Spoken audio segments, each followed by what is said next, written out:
L'Iran a, à la surprise générale, déployé un grand nombre de troupes à Cuba et les a équipés d'un nombre considérable de drones d'attaque. Avec leur rayon d'action menaçant le territoire continental des États-Unis, Trump était furieux et a immédiatement convoqué une réunion de généraux au-dessus du grade de 3 étoiles pour discuter d'opérations militaires contre l'Iran.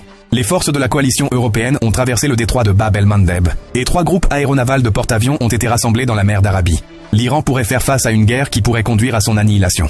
L'Iran a dû recevoir des instructions d'un puissant soutien, car il a dépêché plusieurs avions de transport Il-76, transportant près d'une centaine de troupes de drones et plus de 300 drones Shahed vers Cuba. Le drone Shahed a un rayon d'action allant jusqu'à 800 000 et Cuba n'est qu'à 150 000 de la Floride, aux États-Unis. Plus important encore, une fois ces drones connectés au système de navigation, cela équivaut à placer un grand nombre de bombes à retardement dans le sud des États-Unis. Les États-Unis ont concentré leur défense nationale sur les côtes est et ouest, avec une défense relativement faible dans le sud, ce qui le rend très vulnérable à l'attaque de ces drones. La Floride est également le pôle économique du sud des États-Unis, abritant les sièges de plus de 400 institutions d'investissement. Si un conflit éclate entre les États-Unis et l'Iran, il est très probable qu'il endommage gravement le centre économique des États-Unis